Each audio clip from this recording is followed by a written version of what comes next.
Welcome back to another episode of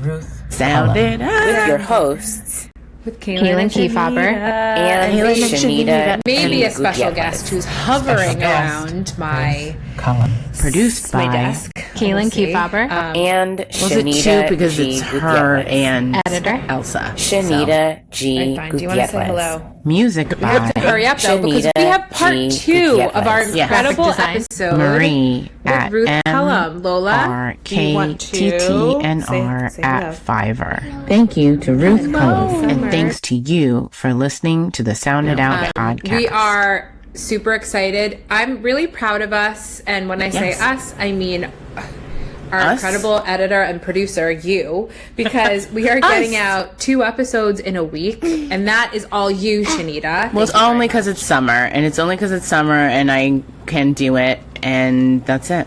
That's all. It's so wild how summer for me is cuckoo bananas.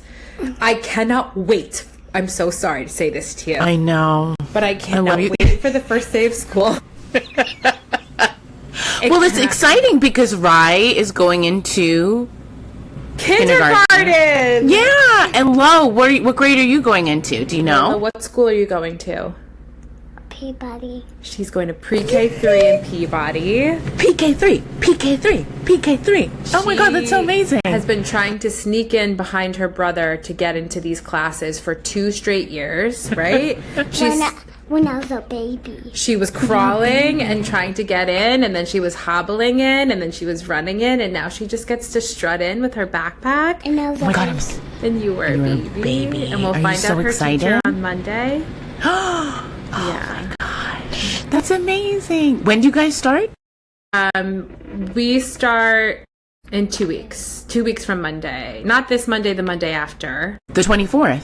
Yes. That's incredible. DCPS starts nice and early, which is incredible. And then the private schools in town, all the parents are crying because they don't start until after Labor Day. And there's no more camps. They don't know Right. what to do. It's go. Yeah. Well, yeah. God bless. Now you know. Yeah. And then we start back. Teachers go back on the 27th, and then we start back the week of the 31st. But we're just doing classroom visits, and then it's full on after Labor Day. I know. It'll Summer be went by nice. so fast. I'm excited. I actually am really excited. It's my 3rd year in 4th grade with my beautiful, intelligent, and brilliant co-teacher. So I'm super excited about that. Yay! And just, yeah, it's going to be great. But yeah, we're going to make it quick and easy. I was going to say we're going to make it nice. We are going to. Well, We're gonna we already made it nice, and now Yeah. we're just going to show it to you. And we are so excited for you to enjoy the second part of our interview with Ruth Culham. And here it is. But it arises out of the need, Right. And that's the other part of the assessment, too. Because if Right. you're doing these assessments, you're like, oh, well, this is where we could spiral. We could I've move got on. quite a few kids who are just not getting this whole sentence structure thing. So it's time for everybody to do a little more with that. Yeah. We did at Scholastic, we did a whole writing curriculum. I mean, we did every grade, K through 8, every day of the year. And it darn near killed me. I think it did kill me. I know it killed the editor. And it kept getting bigger and bigger and bigger because we also included the mentor text. We also included this or that. And by the time it was finished, if you had 2 hours a day to teach writing, it would have been perfect. But who has that? Nobody. 40 minutes. Yeah, maybe. at the most. And I knew it had gotten too big, but in your zeal for how you could see this work, and then we could have it this day, and then we could have it that day, and then we could have small groups, and we could do this, and we could do that. Yeah, if you have time. But nobody had time, so they retired that. But, the idea is put it in the hands of the teacher. Use the resources you have to get started. I mean, honestly, when I got started, all I had was the rubric. And the rubric has changed over the years, not the core traits have not changed, but the definitions of what makes it a trait have. And that's all you need. That's all you need. Now, don't tell a publisher that. They can't sell that. So, but we like resources. We do. I love a resource. I need to tap into this, the idea of never having enough time. Writing in the age of the science of reading revolution. Okay? Yes. We need to talk about this because on its oh, do we have to? I'm going to tweak it and I'm going to put it in a way that we want to address it because we just got through talking about all this incredible instruction and ways to teach writing and learn from our students. But reading instruction is dominating all of the trends right now. Absolutely. And as it should. But there's this fear of, again, why can't everything be balanced? I'm not sure. People have to jump on something and obsess over it. Because it's shiny and new. In your experience, have you received great questions or have you coached teachers or administrators on how to fit it all in? Is there any key advice that teachers out there or administrators could gain from you on how to get great everything? Yeah, great everything? Yeah, your goals are good. Yeah. I think we are seeing the end of science of reading per se. I think there's some fabulous work there that should last us a long, long time. But we also need to infuse back into the teaching of writing the humanity part that was lost, And so it is a balance. It's always a balance. But until schools are really willing to look at how they spend their time, how much of that block of time is spent doing X, Y, or Z, and just really look at it prescriptively, scientifically, and say, okay, we're getting the guided instruction down part pretty well. We got this, we got that, but we don't have enough time to make the connections. Then we've got to scale back in one area to beef up another. And that takes leadership that a lot of places don't have in curriculum. It's a journey, It's a journey. And I think that's why we are on the pendulum swing, is we're always looking for the perfect answer. And there isn't one. There just isn't one. So what can be gained from this, you can almost look at it in decades. The last decade with the science of reading. What are the strengths it brings to the table? What did we lose by going this direction, solely going this direction? How are we going to accommodate for that? Right. And then, of course, from my point of view, it's always like, and how does writing fit into that? If in science of reading, they're always writing what the teacher is telling them to write, okay, but how are they being taught to write that?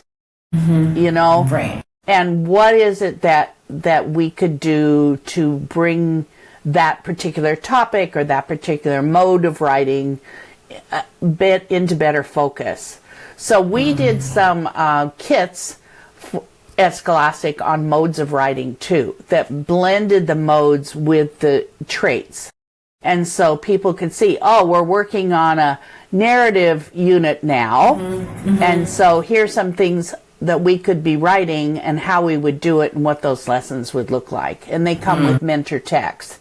So, it's like, yeah, you can't do it all. You can't. But so can we be honest enough with ourselves to say, as excited as people get about science of reading or Lucy Calkin's work or, any of the big things that came along, what can be taken from that and institutionalized and what can be blended with what we are seeing as missing? I think the joy is missing in science of reading. I don't see happy teachers. When they call, they're like, I'm doing what I should do, but I don't love it, and neither do the kids. Well, hello, alarm bells. What about it is working, and where did the joy go away? Oh, well, how can we accomplish what we need to accomplish, but still have smiles on faces, and still feel like it's a highly creative, generative process. And that takes a lot of work, very honest work, which is part of what you do with your podcast, is helping people think through these tough things. I mean, they're tough.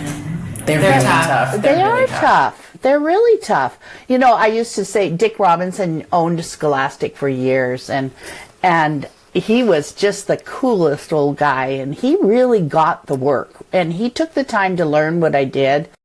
And I'd say, Dick, you've got Clifford, the big red dog, for reading. Everybody sees it. Everybody knows Scholastic is reading. But where's Chica, the little blue writing cat that sits right beside?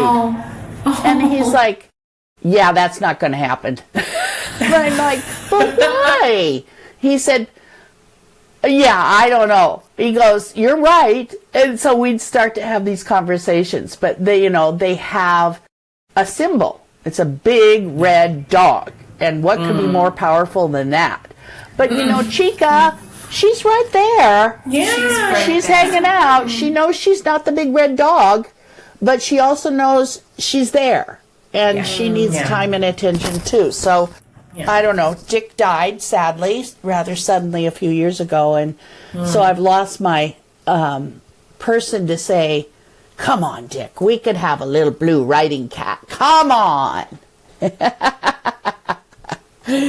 One more thing before we move on to our next segment, Dream Makers, which I'm very excited about. But one thing I would love to see more of in terms of trying to make everything fit in the schedule.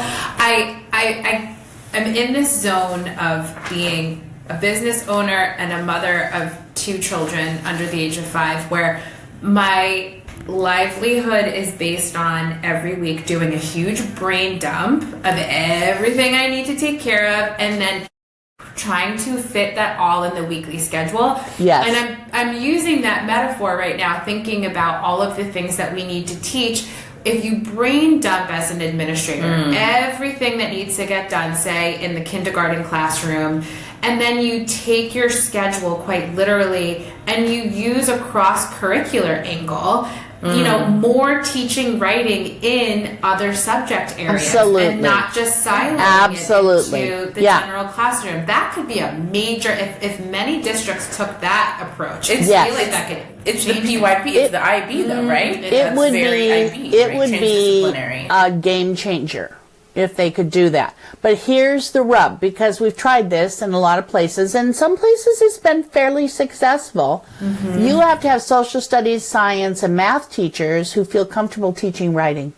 Yes. Because otherwise what happens is they assign it, you grade it. Oh, well, that didn't help me at all. So we're now going to do some work on protons, and I want you to write blah, blah, blah about protons. And okay, that's great. And the kids are writing in a discipline and la, la, la. But the science teacher does not want to read and assess those papers for anything more than maybe pure content. They don't want correct spelling and punctuation, worry about the sentence structure, look at the logical organ. Nope. They've got one area of one trait they're willing to weigh in on, and that's content. And they'll tell you, if I wanted to do this, I would have become an English teacher. Right. Yeah, I know.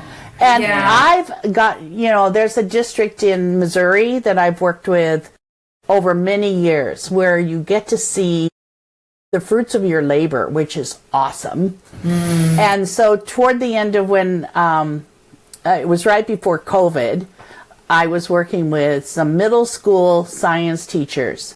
And they were the most resistant people I have ever worked with. I mean, they had an excuse, just like middle school kids, they had an excuse for everything. It's like, we can't do that. Well, why can't you do that? Well, our kids wouldn't want to. Okay, let me come in your classroom and let me try. It won't be as good as what you can do, because you know them. But as a cold outsider, if I can get them to do it, and then they'd say, well, that's just because, they were being polite. Or I wouldn't know what to do. Can you hand me what to do? No, I can't hand you what to do. Right. Yeah. So we would need to train up a whole generation of teachers through colleges and universities to think of themselves as writing teachers and reading teachers, because a lot of what kids read is content-based. And that's been a tough nut to crack, but it's such an important area to continue putting out there. Right. Yeah. And that's what I'm going to say for any of our PYP listeners, but that's the thing about the IB, especially in the PYP, because it's the one teacher that's teaching all of these subjects from K through 5 or 4. You are the transdisciplinary teacher. You can take a unit and teach them how to write informational paragraph or essay or whatever it is. So we have the 2 hours in the day for your long, the curriculum, beautiful Yeah, curriculum. Exactly.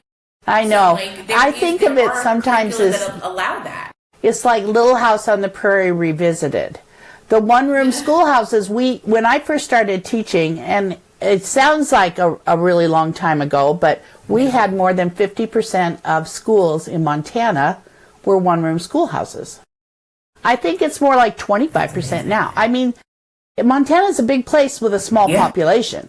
So anytime you have several ranches together, they have kids, those kids are gathered together, and they're all different ages, just like you see in the old movies, but they make it work because they can't stop and say, if you're 7 to 8, you sit over here today, and the rest will just do. No, it has to work for everybody. And so, I think it's an updated view of what is really smart. Let's make it about learning and make sure content is in there, make sure skills are in there, make sure, all these things are in there. And one person driving the bus makes a lot of sense. Yeah, I think so. I want to get into Dreamwakers because I feel like it's a kind of an intersection of everything we've talked about. Before we jump Yay! Visual aids, my baby. Oh, she's beautiful. So, Dreamwakers, it deserves so much attention. It does. And it combines everything, right? That we've spoken about. It's the writing instruction, the mentor text, and now we're adding in the progressive teaching, the cultural responsiveness. The full title is Dreamwakers Mentor Texts that Celebrate Latino Culture. Yes. Immediately. I'm looking for a good page to hold up here. Each trait in this book, because I wanted it to be more than a book of celebrating Latino culture. I wanted it to be more than that. I wanted it to be pick it up and use it. Don't just put it on your shelf.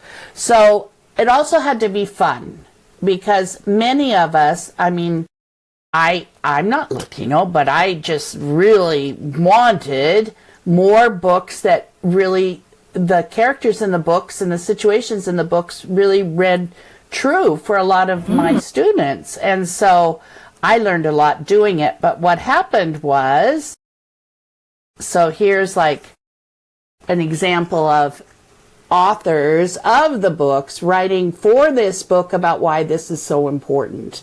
Because my voice is just a voice of need. This is needed. But the authorities are the people within the culture, who know what the value is. So then we just took a lot of their books and we talk about what's in the book, how it might be used. And so the book is broken into chapters on each trait. So here are books I might use for the ideas trait. I've talked a little bit about those 4 key qualities. So it's broken down into those key qualities, because finding an idea is different than developing an idea, different skills, right?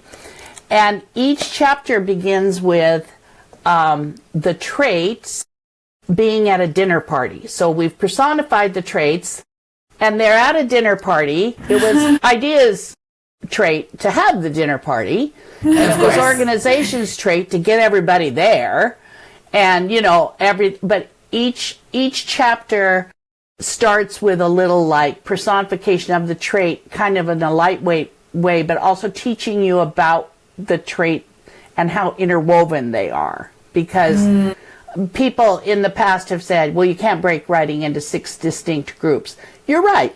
You know, it's all about the whole. It's always about the whole. But if you can't break it apart, it'd be like, yeah, I want to learn math, but you can't break it down into addition, subtraction, multiplication, division. I want to learn math.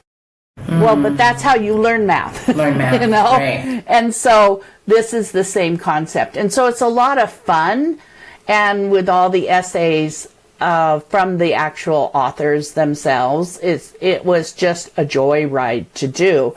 And the books are all still in publication and ready to use. And I told you, as we've talked before, that I was just totally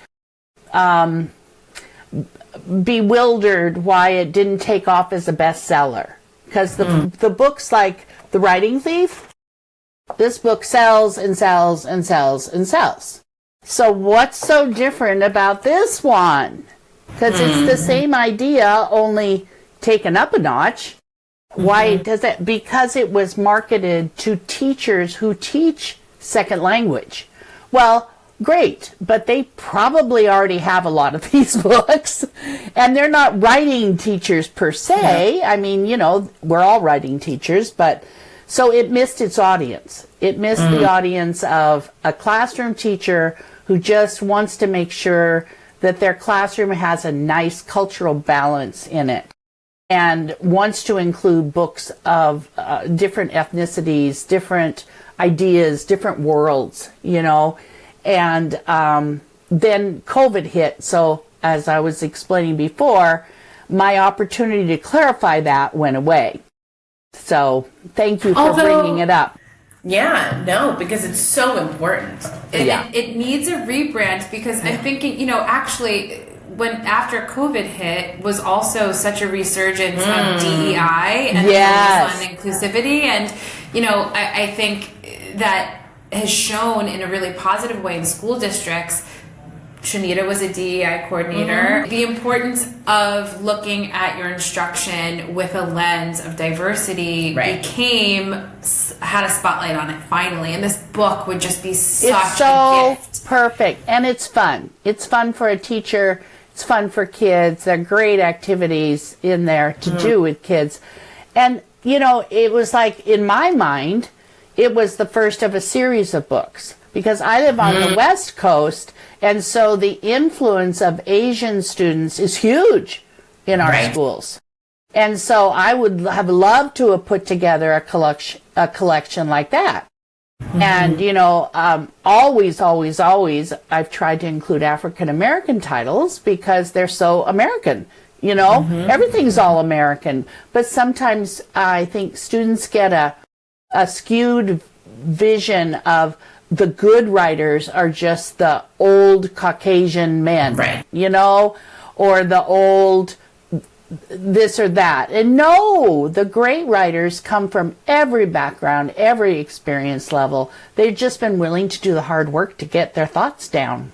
And I think too, it's hard for a teacher, just like coming from my own experience, to find resources. Oh, yes. And to know, where do I start? And where do I start? Like, where do I go? If you go to your local bookseller, what they have is what that bookseller is valuing for reasons that they have. So and depending on where you live. Yes. We have Powell's Books, which is, you know, like world famous. They have a whole room. It's called the City of Books. It's a whole block downtown Portland. They have a whole room just of picture books that are cultural. A whole room. Because they get it, you know. But even then you'd walk in and go, where do I go? What do I do? And so that became my happy job, which was to get the books, read them, decide if they were useful in my world as a teacher of writing or not, and if so, hand teachers ideas of where they could go with it. Yeah. And what a glorious ride that was. You know, I still look at my picture books on the shelf and I can't get rid of them. They're just too precious, you know? Yeah, me neither. But all the neighborhood kids know that they can come to the book lady's house and they can go home with a book, you know? It's like, please, take a book, you know? But the idea of Dream Wakers is just so, to me, it's powerful at so many levels. To me, I want kids to feel like they belong. Yeah. You know, I don't care what you look like. Are you trying hard? That's all that matters to me. And if it helps you to see someone who looks like you physically in a book to engage with it, yay. You know? Like I said, I could teach everything in the world from Charlotte's Web.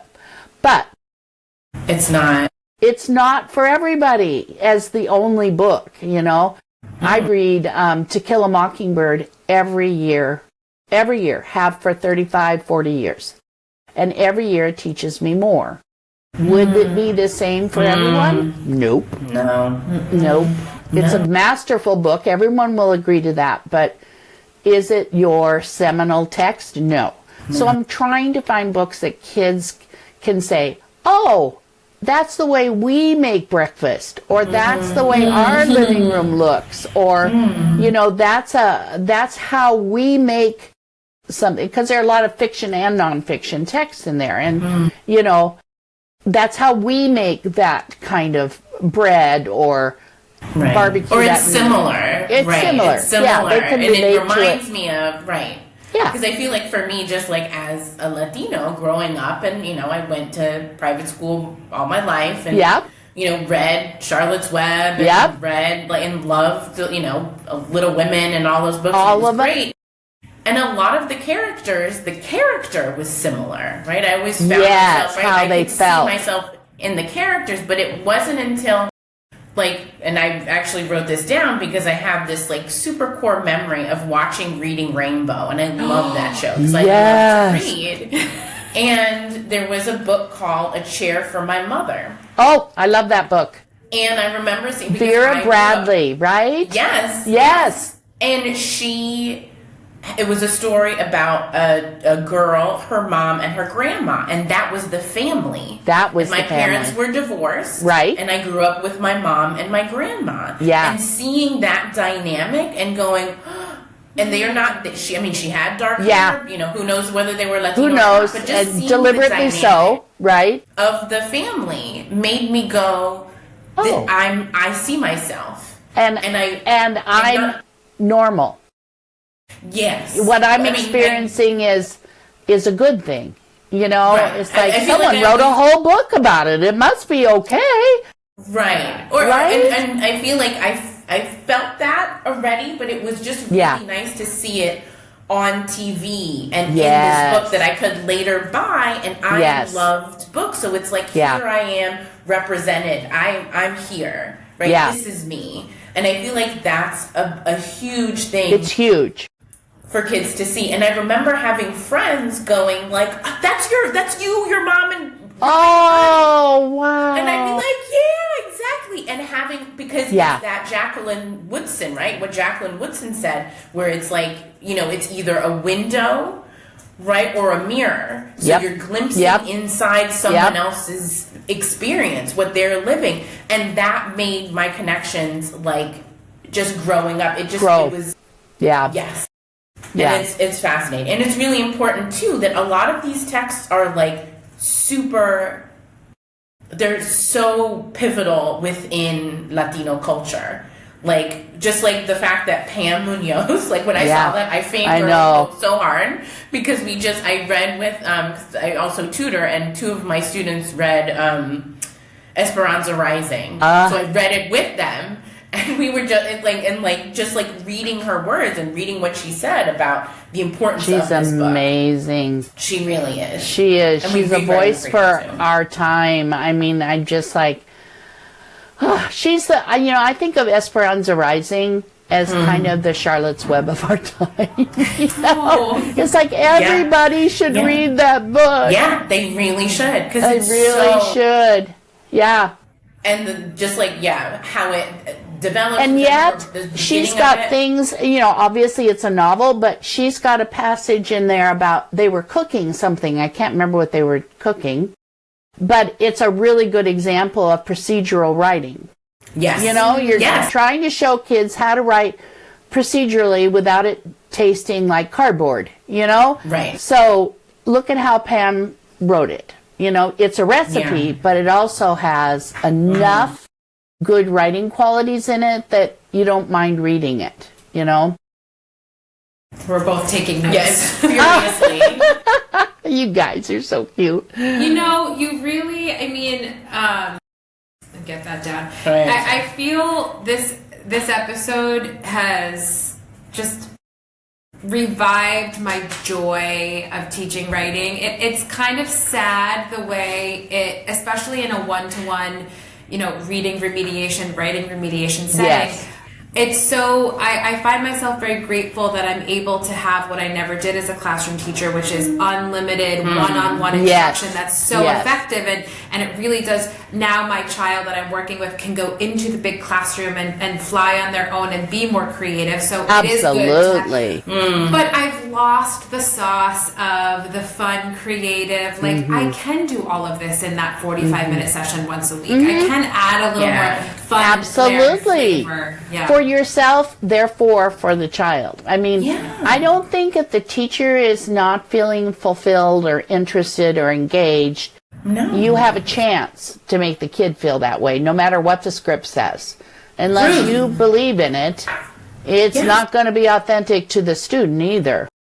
But just reading your 6+1 and seeing those, I'm going to say them again, ideas, organization, voice, word choice, and sentence fluency, things that I have literally been sweating during the lesson because I'm I have to get all of these in right now because if I don't, they're not going to, and now I'm I have a place to go. I have a safe place. You have a safe place. You have a safe place. Yeah. And you can build your own sense of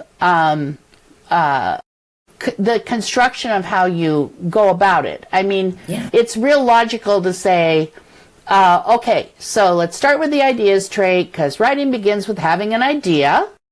And so then we'll do maybe a week on finding an idea. And we talk about that. And then the next week we talk about developing the idea. And then we go through those 4 key qualities. And so we have a whole month on ideas. And we figured out during the course of developing the curriculum, that the monster curriculum, that was really boring and very artificial. Because every time you write, you need all the traits. You can't teach them all at one time. So maybe you pick one of those things from ideas, and the next week you go to organization, and the next week, and then you come back and you pick up another one, probably based more on the need of the students than chunking it out in your teacher book. What? Assessment? Yes. Yeah. It's I can roll that all out in an annual looking plan for my administrator. But the truth is, I might go to something on conventions sooner if it's needed. Yeah. Yes. And just having that, knowing I have this safety net of right. But I'm going to get to all of it. Yeah. I'm going to get to all of it and give them new information. Meanwhile, I'm going to really dwell on what is hot right now. Exactly. And one thing we didn't talk about is presentation, why we added that. Yes. Because it's really 6 core writing traits. 5, ideas, organization, voice, word choice, sentence fluency, are revision related. And conventions is editing. So right now, you can look at that just by sheer volume and understand why revision is so much harder to teach than editing. And why teachers will gravitate toward editing because it's kind of black and white, Right. Oh, okay, now we can capitalize the sentence. All right, Whew. But, if your sentence isn't worth reading, it doesn't really matter if it's capitalized or not, So, right. We see 5 revision traits, 1 editing trait, and how it looks, because we had a need, teachers were like, should I put this in conventions? Like, I want the kids to leave margins. I want them to choose the right font. I mean, at first fonts are like everything is Frank Gothic, and because they're cute. And how do I integrate pictures, text, charts, graphs, all those kind of things so it's readable, but it's also got these different features. And we realized it's not a core writing thing, but it is part of writing. So it's a plus, and you deal with it usually by the type of writing you're doing, Right. Yeah. So it's really mode specific, kind of, you don't usually put charts and graphs in a narrative. You could if you needed to, but yeah. So things like that fall under presentation, and we've never made it a standalone kind of thing. But you certainly can teach all those facets of presentation. It has 4 key qualities as well. So, yeah. Amazing. Absolutely amazing. It's fun. You're making me want to keep doing it. You should. Let's go. No, I know. At some point, I think you have to go, I think I'm done. And that's kind of where I got. Yeah. But I mean, honestly, it was the traveling that killed me. So in order for work to become what it could be, you have to deal with teachers. You can't do it just from a book. You have to see the looks on their faces and hear their questions and feel the energy, the ebb and flow. You just gotta respect where they're coming from. And that's so important, because I don't think a lot of these things that we're seeing do, right? It's like, here it is, we printed it, it's done. It's done. You go do it now.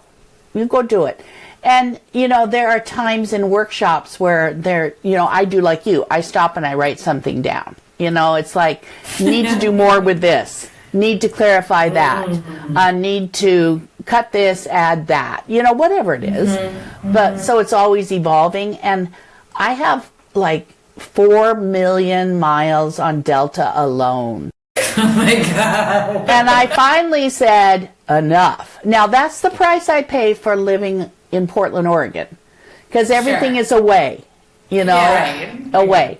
But I just felt like it was time to start that. But I do think there's room for writing, and sharing ideas and clarifying. And thanks to you, opportunities like this, I really appreciate it. Yeah, thank you so much. We really enjoyed this. You've given us, and like everyone who's listened, a literal education. Well, thank you. This has been amazing. Really Let me know what else you need. Well, we will. My best friend lives in upstate New York. She is continuing this work, by the way, so maybe we could get a little plug in for her. It's Libby Jackals, and she's launched a website called The Polished Pencil. Oh, love. Isn't that clever? Love. I love it. And she is doing trait-specific writing lessons online. So it's going to be a subscription, but it's really cheap. You need a lesson for XYZ, here's one. And she'll model it and then give you the downloadable materials, anything you need for it. So Polished Pencil. And you can get onto the website right now. She just doesn't have it completely launched, but it's very close. And we went ahead, and she's built a lot of it around the writing wallet idea. And so we trademarked writing wallet, and there's an interesting experience. Yes, I love that. Yeah, trademarking. Oh my gosh. Wow. Yeah. Tell us more. Expensive and long. We are also wonderful but slow. Yes. And so we will, and you know what? Like, more of us should own that and be okay with it. Have no problem with it. No. I wish my editor had felt that way during the process. He says, I don't need these right away. First thing in the morning is fine. I'm like, jeez. Christmas Day, Yeah. Oh no. Oh yes. Oh yes. But now he's one of my very best friends in the world. So and we grew as friends right along with the work. And this is kind of a fun story. He has recently retired from Scholastic, and he's teaching at a community college. So he has a degree from Harvard, a degree from here, he's got all the Ivy League stuff down.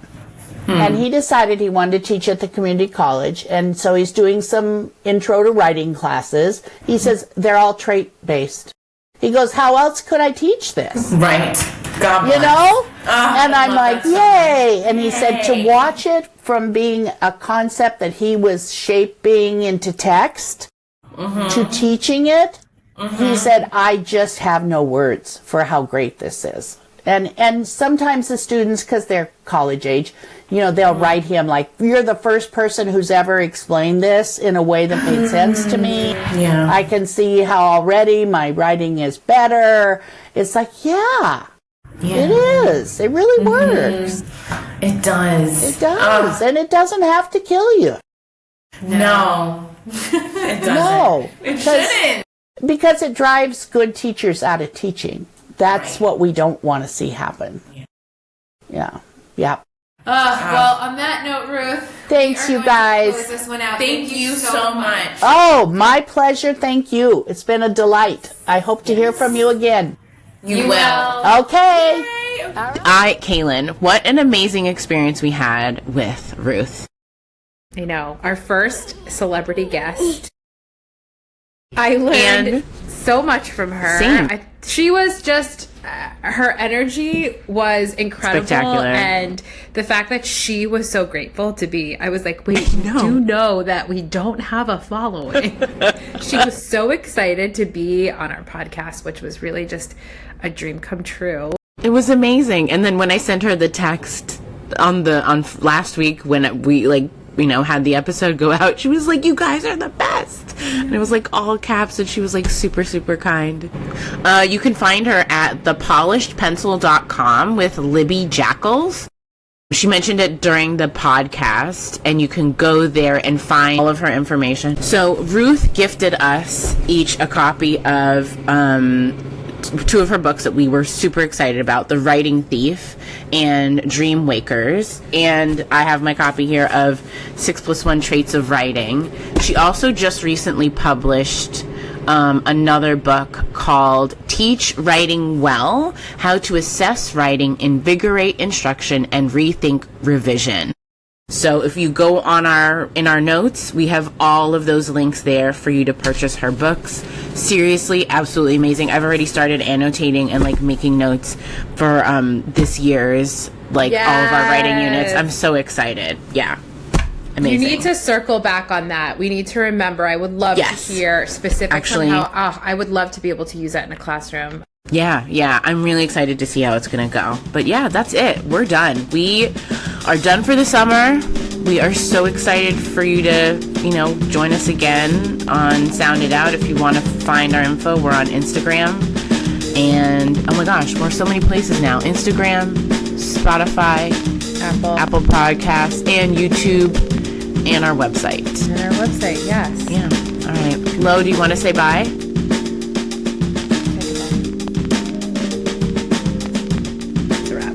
That's a wrap. I love you so much. I can't. I love you so much, Lola. Woo. Yay!